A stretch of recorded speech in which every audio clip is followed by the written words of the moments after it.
एक वचन पढ़ेंगे। आज संडे है। जिस वचन पे मैंने प्रचार किया है संडे का, वो वचन ये है कि परंतु उन लोगों ने आदम के समान वाचा को तोड़ दिया। कौन सा आदम के समान? जो पहला आदम बनाया गया था। और पहला आदम परमेश्वर इसलिए बनाया कि वो परमेश्वर के प्रति प्रतिफल और उसका फल दिखे, पर उसने परमेश्वर की वाचा को तोड़ दिया।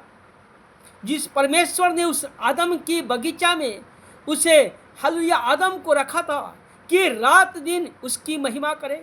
शाम के समय परमेश्वर उसे मिलने के लिए जब आता था बारी में, तो बड़ी खुशी आनंद के साथ मिलता था। पर जब उसने वाचा को तोड़ दिया तो उसे अंजीर के पेड़ के पीछे उसको छुपना पड़ा। आज संसार ऐसे ही है।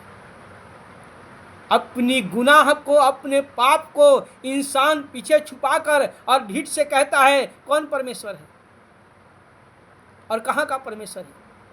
हम तो बजरंग दल वाले हैं, आरएसएस वाले हैं, हम तो ये हैं, हम वो हैं। उस आदम ने भी ऐसा ही किया। उसने उस हवा की बात माना। उत्पत्ति के किताब उसका 3 अध्याय उसके 12 वचन में लिखा है, उसको अपनी गलतियों को मानना चाहिए था। अपनी गुनाहों को उसी समय परमेश्वर के सामने कहना चाहिए, प्रभु मुझसे गुनाह हुई है। पर उसने कहा जो तूने स्त्री दिया उसने मुझे लाकर फल दिया और मैंने खाया। बड़ी ढीठ से बोल रहे हो। ऐसा नहीं होना चाहिए। हम परमेश्वर के सामने झुक जाए, अपने आप को झुकाए, अपने आप को दम और दिन करें। वो परमेश्वर है। वो सब कुछ ही जानता है, सब कुछ समझता है। मनुष्य कब कहाँ कैसा गिर जाएगा परमेश्वर को मालूम है।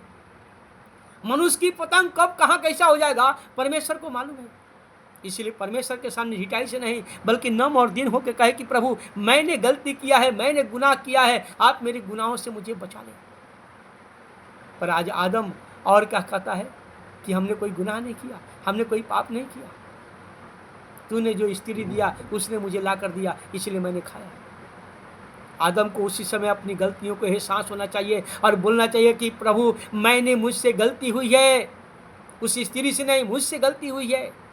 मैंने पूछा नहीं तूने फल कहाँ से लाया और मैंने खा लिया। इस वाचा को हमेशा स्मरण रखें और प्रभु का धन्यवाद करते हैं।